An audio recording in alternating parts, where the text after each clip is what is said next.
Sí, vamos a orar para iniciar este tiempo en la palabra. Señor, te damos gracias porque nos has dado tus palabras, Señor. Nos has dado las palabras que dan vida a nosotros. Señor, pedimos mientras que buscamos a tus palabras y buscamos conocerte más en tu palabra, Señor, que tú nos des vida a través de ella, Señor.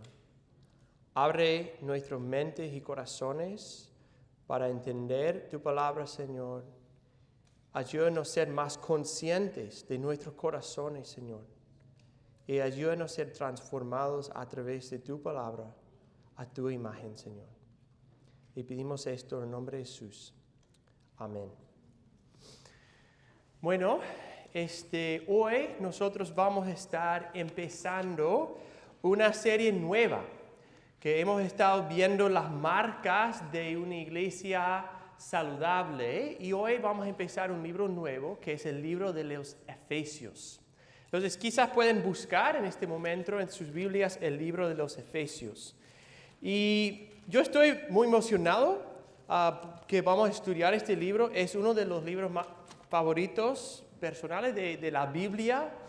Y nosotros hoy vamos a estudiar los primeros 2 versículos del libro, y a través de ellos queremos dar una introducción al libro. Y creo algo importante para entender este libro es que fue escrito originalmente como una carta de Pablo, y fue escrito a los Efesios, al Éfeso, ¿no?, en la ciudad, pero también fue escrito como una carta circular. Ahora, una carta circular no quiere decir que Pablo buscó un papel de forma circular, ¿no?, sino que él escribió la carta para circular y ser traspasado de iglesia a iglesia en esta región de Asia. Y a diferencia de muchas de sus cartas que fueron escritas con destinario específico y para responder a problemas, a casos específicos, ¿no? En cambio, creemos que Efesios fue redactada de otra manera, sino con la intención de que circulara, de eso viene la palabra, circulara de iglesia en iglesia en esta área. Y eso es importante porque el mensaje de Efesios es uno un poco más general. O sea, habla de la vida cotidiana a los temas centrales de la vida cristiana. Entonces, por eso es un libro esencial para la iglesia y para nosotros, porque toca muchas partes, tanto de la vida de nuestra fe, de cómo vivimos, y también de de la fe y la vida, y cómo aplicamos la fe a la vida diaria. Entonces vamos a estar empezando Efesios. Entonces quiero que buscan ahí otra vez, ahí Efesios capítulo 1, y vamos a leer los primeros 2 versículos, versículos 1 y 2. Dice así: Pablo, apóstol de Cristo Jesús, por la voluntad de Dios, a los santos que están en Éfeso y que son fieles en Cristo Jesús. Gracia y paz a ustedes, de parte de Dios nuestro Padre y del Señor Jesucristo. Y mi deseo para este sermón es que a través de estos 2 versículos puedo dar una introducción a la iglesia en Éfeso, a su relación con Pablo y luego a la carta en general. Entonces vamos a estudiar estos 2 versículos y luego dar una introducción pues a este libro. Y quiero verlo en 3 partes. Primero vamos a ver Pablo como apóstol y plantador. Luego vamos a ver los Efesios como santos y fieles. Y tercero, a Cristo como fuente de gracia y paz. Entonces, como punto quizás de resumir el libro y lo que vamos a ver hoy, quiero dar esta introducción y resumen que de esta manera, que va a aparecer ahí. Dice, basado en su rol como plantador y apóstol, Pablo escribe a las iglesias de Éfeso con el propósito de recordarles las riquezas que posean en el Evangelio y de exhortarlos a vivir vidas fieles en el contexto de la iglesia local. Entonces tiene una relación con ellos, les está escribiendo para recordarles del Evangelio y de cómo deben vivir de una manera fiel en el Evangelio. Entonces, vamos a empezar con esta primera parte de Pablo como un apóstol y plantador. Y Pablo abre la carta presentándose como un apóstol de Cristo por la voluntad de Dios en el versículo 1. Y aparte de que es normal que quizás alguien se presenta al principio de una carta, creo esto tiene una importancia un poco más profundo porque establece a las varias iglesias que van a recibir y escuchar esta carta quién es Pablo, ¿no? Y primero apunta a algo esencial, y estamos en la escuela dominical hablando de esto, y eso es la importancia del apostolado. Y porque esto tiene implicaciones muy grandes como un escritor de esta carta. Porque el ser un apóstol implica características particulares, le trae un propósito particular y también incluye una autoridad única. Entonces quiero ver estas tres partes rápido, las características, el propósito y la autoridad de un apóstol. Primero, la Biblia describe las características de un apóstol.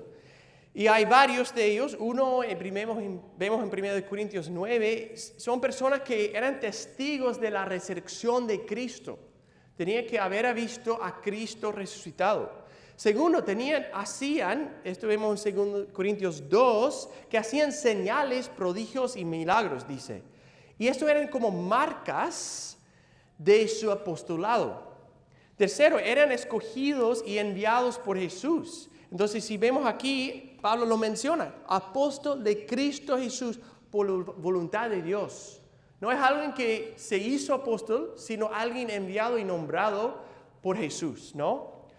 Cuarto, nosotros podemos diferenciar los verdaderos apóstoles de falsos apóstoles.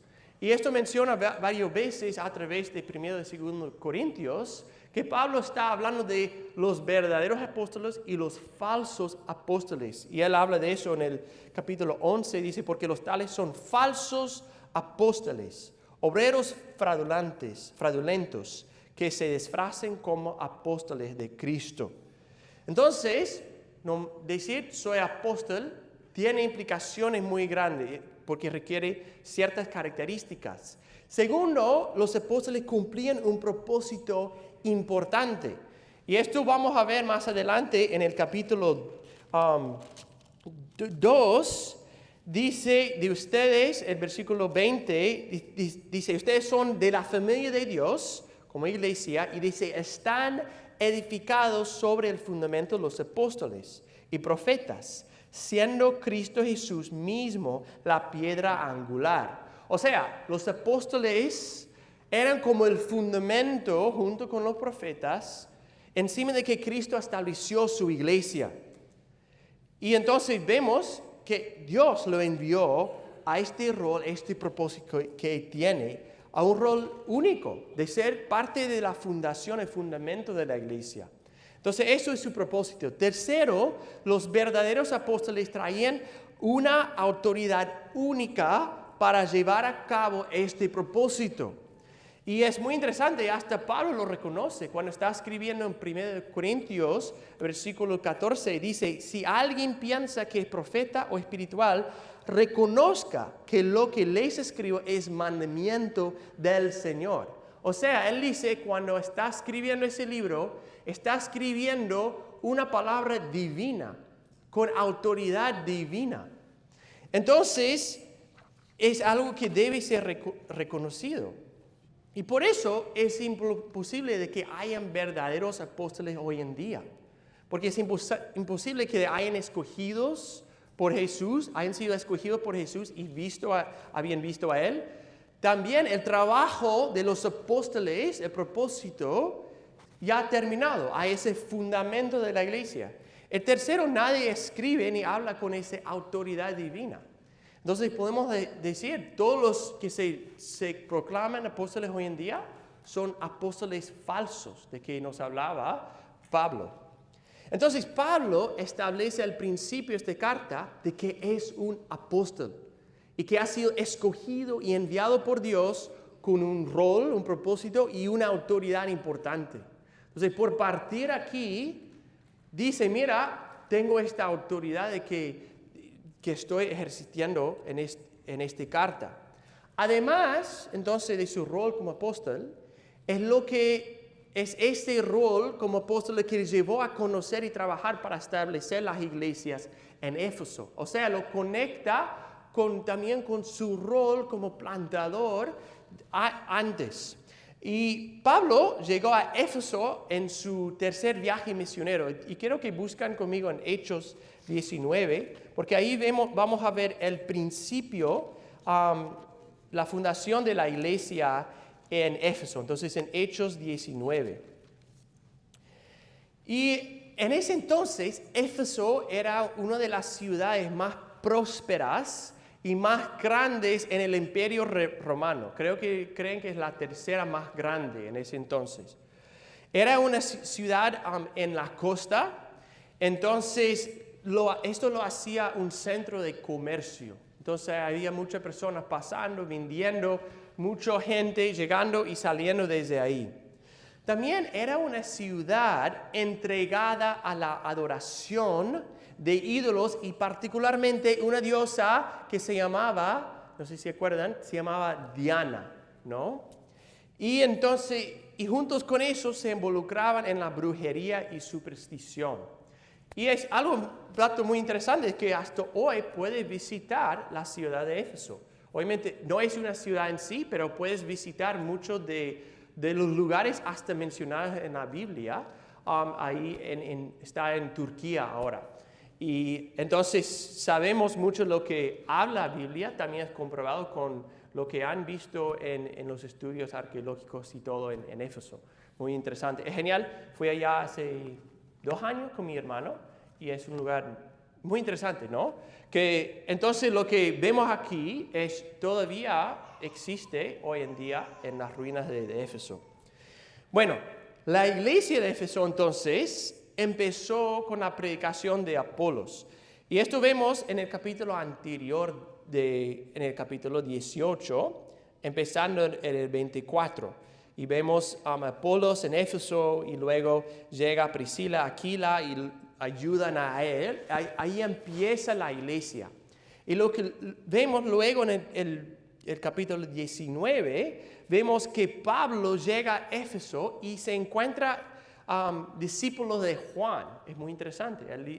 Habían escuchado de Juan, estaban siguiendo a Juan el Bautista y ahora él decía, mira, han escuchado de Jesús, de Espíritu Santo, y con esta autoridad apostólica empieza a corregir los errores que habían, pero también él empieza a enseñar y predicar de Jesús. Y si ven conmigo en el versículo 8, dice que Pablo entró a la sinagoga y por 3 meses continuó hablando abiertamente, discutiendo y persuadiéndoles acerca del reino de Dios. Pero cuando algunos se endurecieron y se volvieron desobedientes, hablando mal del camino ante la multitud, Pablo se apartó de ellos, llevándose a los discípulos y discutía diariamente en la escuela de Tirano. Esto continuó por 2 años, de manera que todos los que vivían en Asia oyeron la palabra del Señor, tanto judíos como griegos. Entonces vemos que Pablo siguió en este ministerio y creemos que fue más que 2 años, quizás hasta 3 años que estaba trabajando ahí. Y vemos, es interesante, ahí dice, todos los que vivían en Asia oyeron la palabra del Señor. O sea, no era solo el ministerio en la ciudad misma, sino en toda la región se estaba escuchando de Jesús. Y a lo mejor probablemente estableciendo a iglesias por toda esta área. Entonces, cuando pensamos que recibió la carta, muchas veces, muy probable eran varias iglesias de esta región. Y hay tantos que entonces que se conviertan que empieza a impactar las ventas de los que fabrican los ídolos, y particularmente de Diana, diosa, quizá la más popular, por decirlo así, en Éfeso. Y eso vemos en el 25 de este capítulo. Dice, reunió a estos juntos con los obreros de oficios semejantes, o sea, los que construyen los ídolos, y dijo, compañeros, ustedes saben que nuestra prosperidad depende de este comercio. Pueden ver y oír que no solo en Éfeso, sino en casi toda Asia, Pablo ha persuadido a una gran cantidad de gente y la ha apartado, diciendo que los dioses hechos con las manos no son dioses verdaderos. Y empieza toda una huelga. Ellos llevan a algunos de los cristianos al teatro. Otra vez lo puedes visitar. Y en ese teatro estaban protestando y todo. Y al final los libraron. Pero todo un revolú pasó, ¿no? Y eso fue casi el momento entonces que Dios movió a Pablo de esa ciudad a otro. Y terminó el tiempo de Pablo en Éfeso. Y lo que sabemos es que desde entonces seguía la iglesia en Éfeso y las iglesias pues creciendo y fortaleciéndose en el Evangelio. Entonces vemos a Éfeso es como un lugar desarrollado, es próspero, es un lugar de mucho ministerio exitoso de Pablo y también un lugar en que siguen muy arraigados a la idolatría y la brujería. Entonces ahora, en el momento de escribir el libro de Efesios, han pasado casi 7 años y muy probable se habían plantado más iglesias y Pablo ahora está en el cárcel, está encarcelado y sigue con los efesios en su corazón, sigue orando por ellos y entonces escribe esta carta de ánimo y enseñanza para las varias iglesias que sigan y que están creciendo en Éfeso. Entonces, lo que vemos es en primeras frases que Pablo empieza la carta recordándole de su rol apostólico, que les recuerda tanto de su autoridad apostólica como la relación e historia como plantador que tiene con ellos. Entonces ahí vemos Pablo como apóstol y como plantador. Luego vemos a los efesios, los que están recibiendo esta carta. Y vemos ellos también en la segunda parte del versículo 1. Dice, Pablo, apóstol de Cristo Jesús, por la voluntad de Dios, a los santos que están en Éfeso y que son fieles en Cristo Jesús. Y en este versículo creo que tenemos un buen resumen del libro de Efesios, explicando 2 aspectos centrales de ser un cristiano. Uno es de ser santo y segundo de ser fiel.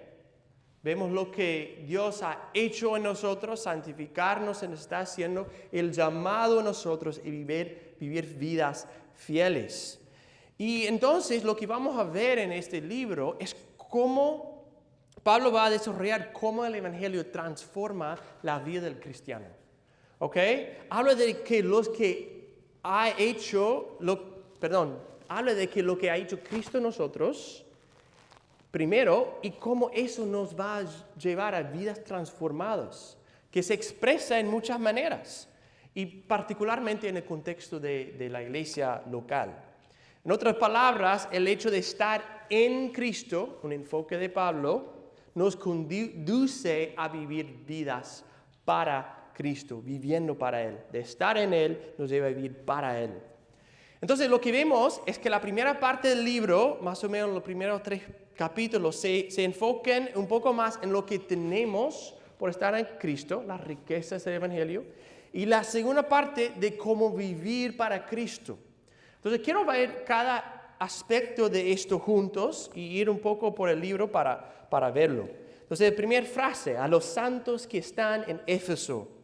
En los primeros 3 capítulos vemos la descripción de la inauguración del nuevo pacto y del reino de Dios en este mundo. Si ven en el resto del capítulo 1, vemos el plan eterno de Dios para la salvación, que es llevado a cabo a través de Cristo por la misión del Hijo en el mundo y luego consumado por la morada del Espíritu Santo, que Él sella a nosotros, en los creyentes. Y esto resulta en una unión con Cristo que transforma a los salvos de las tinieblas a la luz del reino de Dios. Entonces, ahí vemos en el capítulo 1 y luego en el capítulo 2 hasta el 19, 2:19, dice, así pues ustedes ya no son extraños ni extranjeros, sino que son conciudadanos de los santos y son de la familia de Dios. Entonces Pablo, a través de estos capítulos, desarrolla la obra de Dios en salvar. No somos extranjeros, sino santos, y como salva a pecadores entonces, y los une a su cuerpo a través de Cristo. ¿No? Son de la familia de Dios. Y es el movimiento del plan de Dios, la salvación y nuestra unión con Cristo como su cuerpo en la iglesia.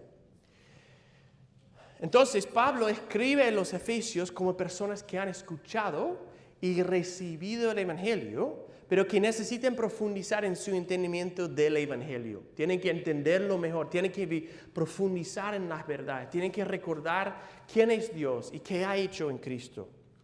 Entonces es la primera parte, ¿no? Quiere recordar a los efesios que son santos por la obra de Cristo. Y segundo, les recuerda, como dice aquí, que son los fieles en Cristo Jesús. Y sigue siendo a través de Cristo, pero el enfoque llega a ser más en vivir de manera fiel en el Evangelio. Y esto vemos empezando más o menos en el capítulo 4.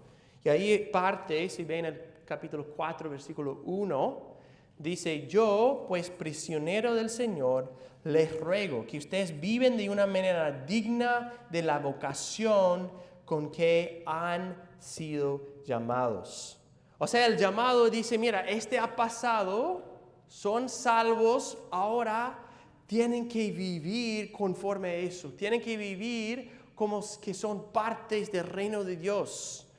Y luego habla en el mismo capítulo de la idea de despojarnos del viejo hombre, de ser renovados en el espíritu y la mente y vestirnos del nuevo hombre que ha sido creado por Dios.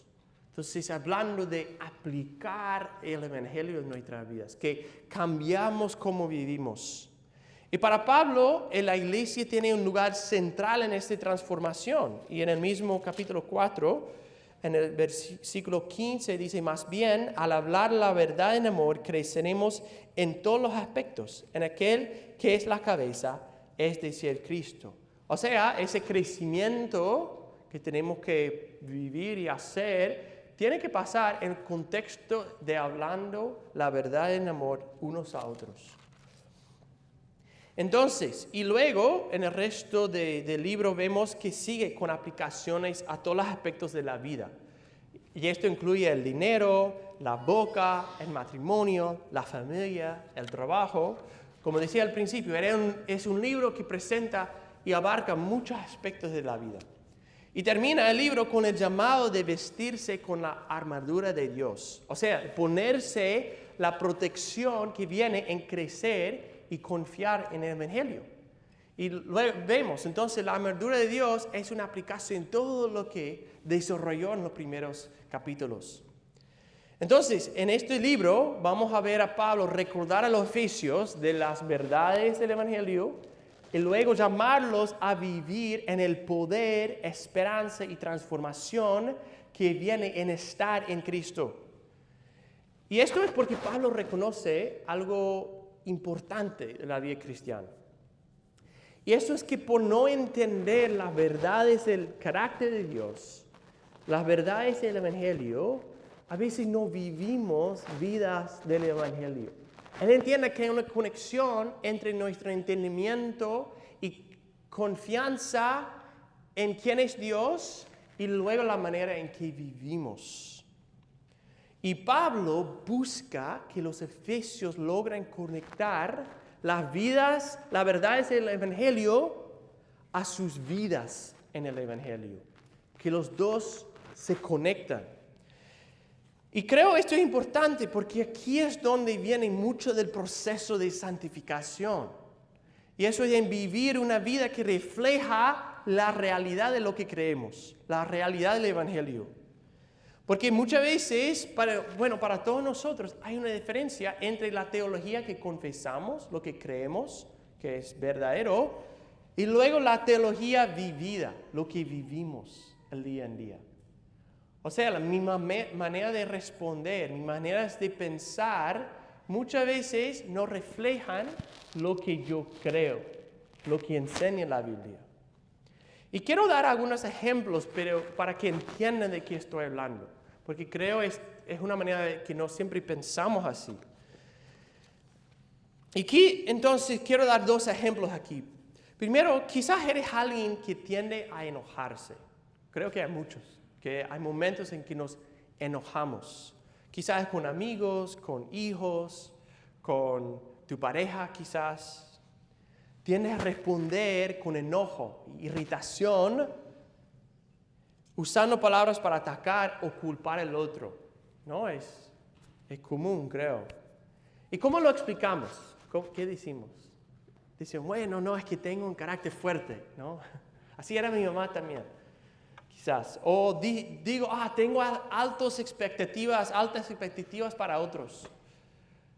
O que quizás dices, bueno, es que me lastimó y ahora estoy respondiendo.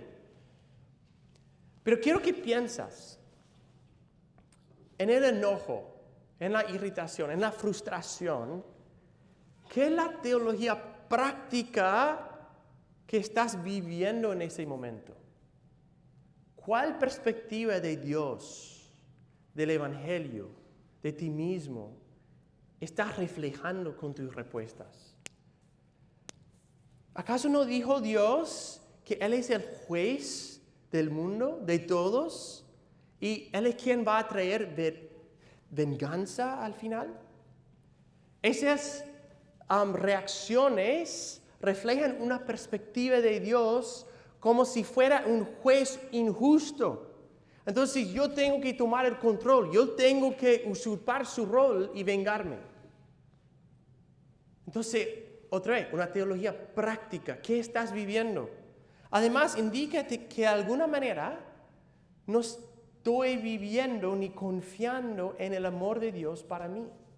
¿Por qué digo eso? Bueno, en 1 de Juan 3 dice, amados, si Dios así nos amó, también nosotros debemos amarnos unos a otros.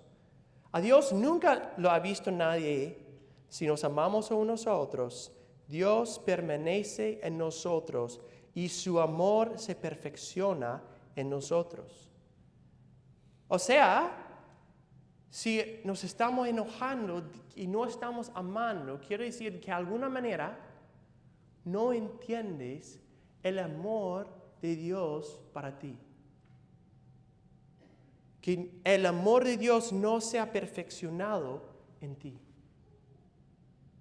O sea, esa doctrina del amor de Dios no estás viviendo en ese momento. Entonces, por último, te has olvidado del Evangelio. ¿Quién fuiste tú? ¿Cómo has pecado contra Dios y otros? Y lo tanto que Dios te ha perdonado. Entonces, una manera de crecer en el enojo, de no enojarse tanto, viene regresar y profundizar y entender el amor de Dios para ti y qué ha hecho para ti en el Evangelio. Entonces, el enojo no es meramente un asunto de tener un carácter fuerte ni ser impaciente, sino indica que en esos momentos no estás recordando el carácter de Dios. No estás recordando y viviendo el Evangelio. O sea, todo nuestro pecado va más profundo y nos lleva otra vez a recordar quién es Dios. Ok. Otro escenario.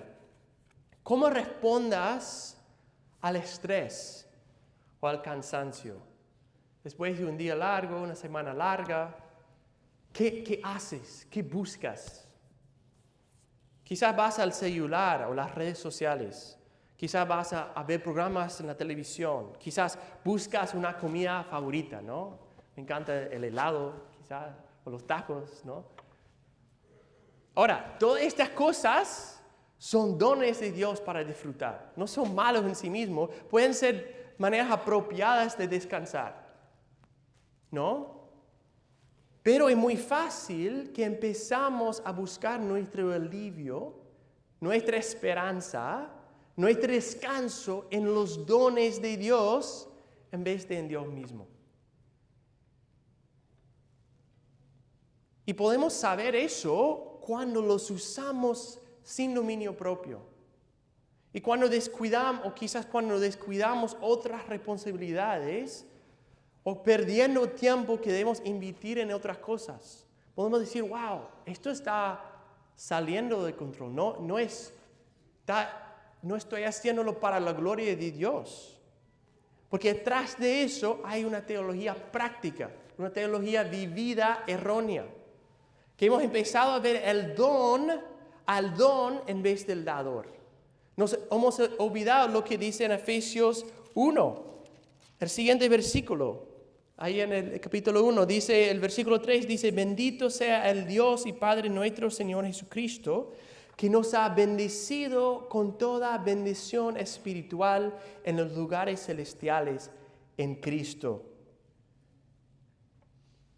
Nos ha dado toda bendición espiritual. Y en vez de buscar a los dones de Dios y ver al final a Él, empezamos a buscar los dones. En vez de ser bendiciones de Dios, empiezan a ser nuestros dioses. Entonces, si tienes algo parecido, debes tomar un tiempo para evaluar cuál perspectiva de Dios te estás reflejando con la manera que usas los dones de Dios. En la manera que respondas quizás al estrés, o desánimo, o cansancio. Podemos disfrutar de sus dones, pero siempre apuntando y descansando y encontrando esperanza y alivio en Cristo. Y viéndolo como dones de Él. Entonces no es solo de esforzarse para responder mejor, sino buscar recordar quién es tu Padre Celestial. Y así podríamos seguir por todas las áreas de nuestras vidas y preguntarnos cuál es la teología vivida, cuál es la teología práctica que estoy viviendo y ver muchas otras áreas, quizás nuestra pureza sexual, quizás la disciplina de los hijos, quizás el trabajo y dinero, quizás en muchas otras cosas, la familia, de todo, ¿no? Y ver cómo al final hay una teología, hay una manera que estamos viendo a Dios atrás de cada aspecto de nuestras vidas.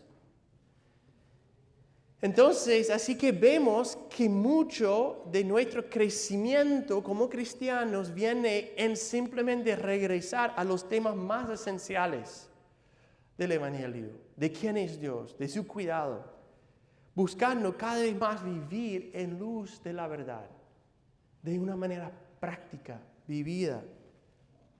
Entonces, por eso Pablo escribe a la iglesia recordándoles del Evangelio. Porque sabe que eso es la fundación de esta realidad, viene toda la transformación en los otros aspectos de la vida. Y llega a ellos, pero en la fundación que ya ha puesto, de quién es Dios, su plan eterno por nosotros, y luego el llamado de decir, mira, vive en conforme a esto que Dios ha hecho. De quién eres en Él.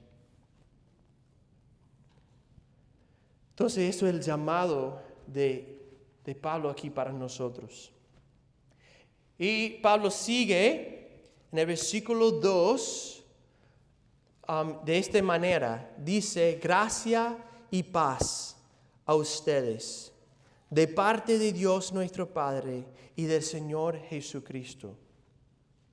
Entonces aquí Pablo empieza la carta de la manera en que la mayoría de sus cartas empiezan, reflejando es básicamente una oración para los de Éfeso, la iglesia de Éfeso. Y eso es que reciben la gracia y la paz de Dios. Y creo, para este libro en particular, estos dos aspectos son fundamentales, son esenciales. Primero, la gracia de Dios, o sea, su favor inmerecido, resuena como el tema central por todo el libro.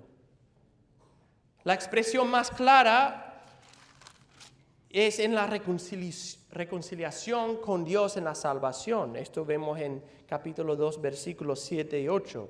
Dice, a fin de poder mostrar en los siglos venideros las sobreabundantes riquezas de su gracia, por su bondad para con nosotros en Cristo Jesús. Porque por gracia ustedes han sido salvados por medio de la fe. Y esto no procede de ustedes, sino que es don de Dios, no por obras, para que nadie se gloríe. Esta gracia de Dios es su favor hacia nosotros en la salvación.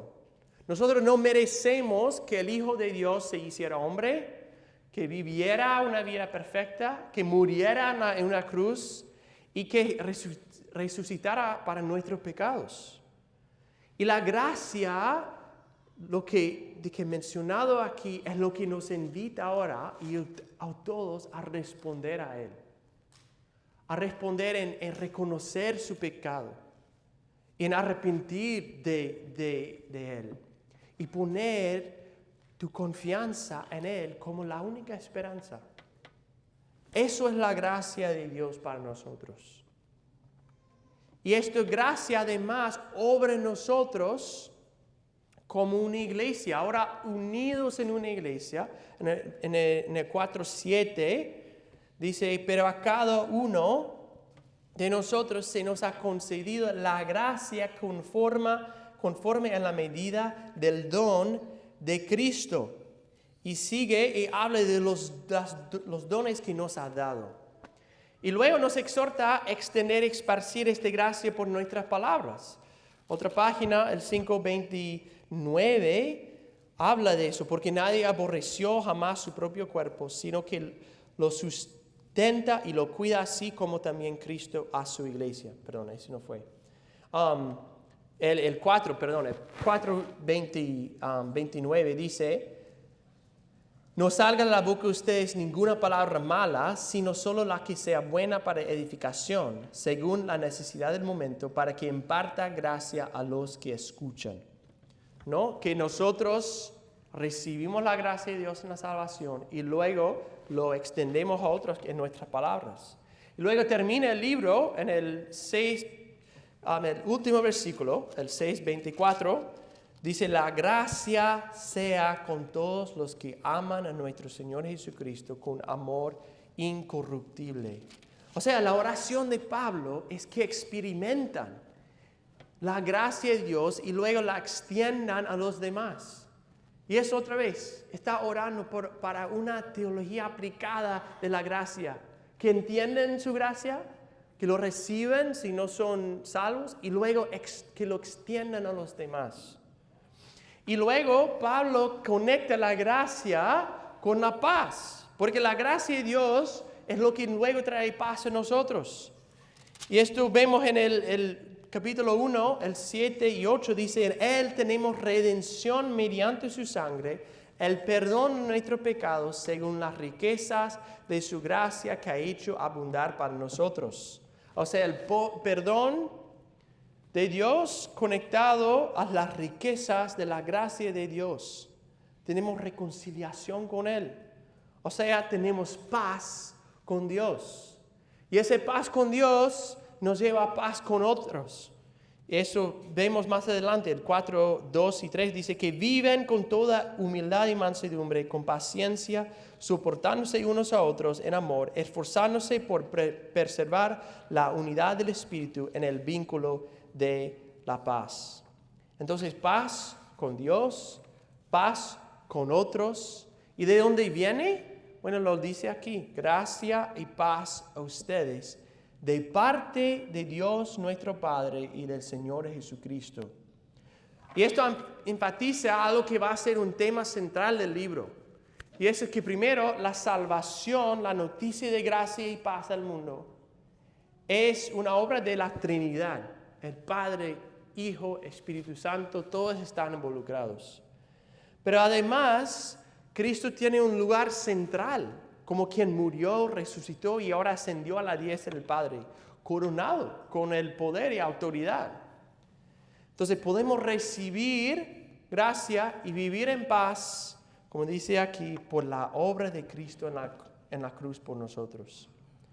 Entonces, si queremos entender lo que hay atrás de una vida en Cristo y para Cristo, bueno, es la gracia y paz por Dios, el Padre y el Señor Jesucristo, que luego nos transforma para vivir para Él. Entonces ahí vemos a Pablo como plantador, como apóstol.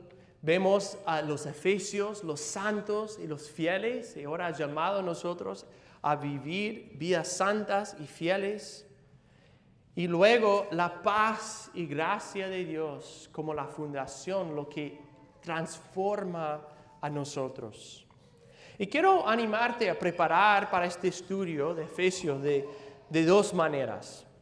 Uno de manera práctica, que quizás puedes leer todo el libro con su familia. Quizás pueden notar las secciones, la organización, ya tiene una estructura general, el 1 a 3, el 4 a 6. Y segundo, que puedes preparar tu corazón a través de la reflexión y oración para escuchar lo que enseña el libro. Que tengas un corazón listo para entender, profundizar y regocijar en las verdades del Evangelio. Va a ser semanas ricas en recordándonos, profundizándonos en el Evangelio. Que podemos entender el Evangelio de una manera fresca y relevante.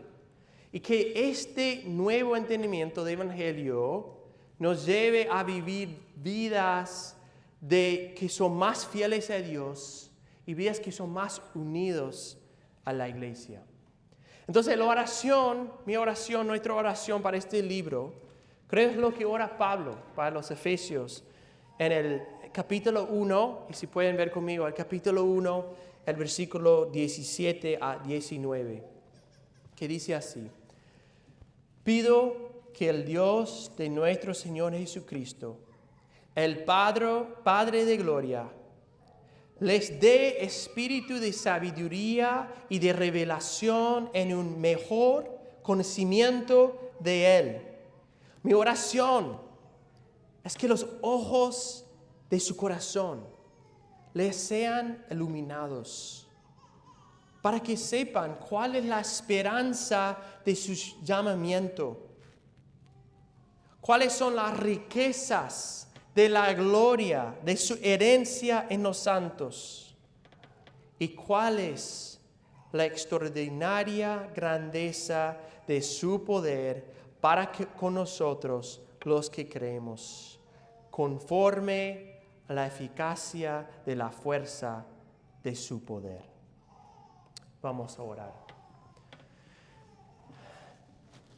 Señor, te damos gracias porque tú no nos has dejado en las tinieblas de este mundo, en un estado de perdición y rebelión contra ti, Señor, sino que tú nos has salvado, has transformado, has obrado en nosotros, Señor. Pedimos por nosotros que podamos entender quién eres, que nuestros corazones sean iluminados para ver y entender la esperanza que tenemos en ti. Que entendamos de manera más profunda las riquezas de nuestra herencia, Señor. Y que vemos la grandeza de tu poder en nosotros, Señor. Señor, abre nuestras mentes y corazones para entender y para vivir el Evangelio, Señor. Y pedimos esto en el nombre de Jesús. Amén.